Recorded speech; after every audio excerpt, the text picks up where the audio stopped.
Hello. I'm Neysa. I am also a member of your Board of Trustees, but that is not why I'm here today.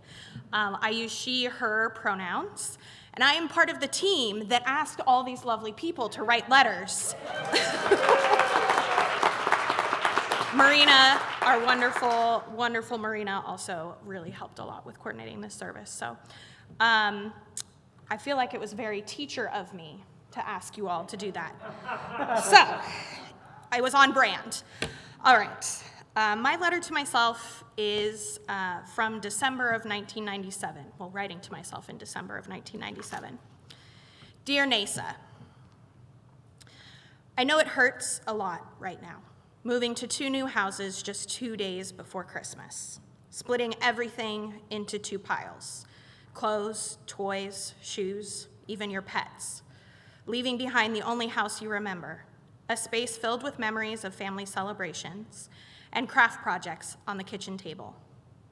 I know that it's easier to run off to the neighbor's house while mom and dad pack up a life together that will cease to exist after today.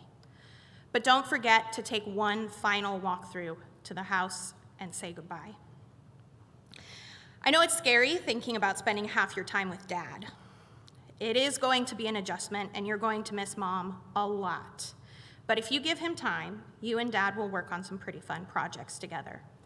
You'll ride bikes to the local bakery for lunch, host extra fancy dinner parties, and you'll learn how to tape, paint, and wallpaper basically every room in his house.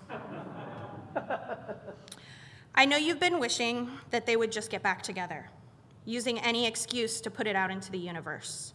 Birthday candles, dandelions, pennies in a fountain, 11/11, a falling eyelash.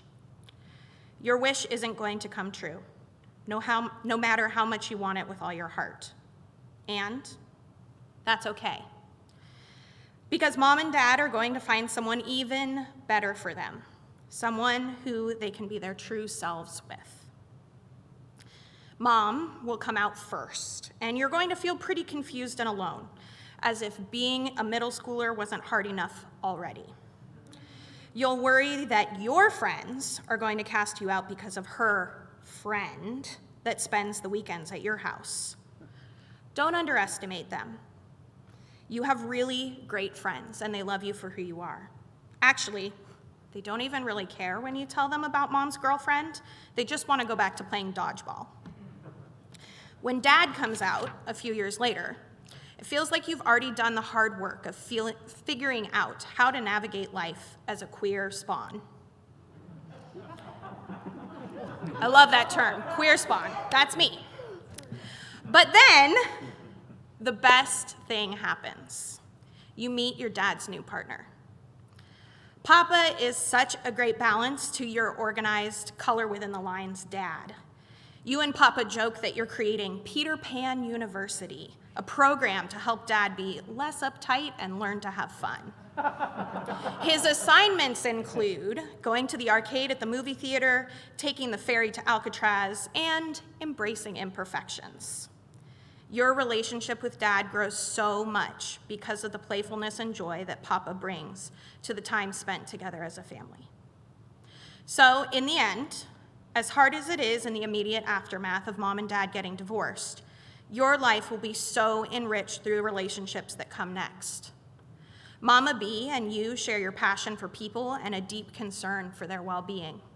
Papa and you share a love for acting and are often found singing songs by ABBA into the dish brush while you're loading up the dishwasher at night. Your whole radiant self could not have been if it weren't for your growth and resilience through this change.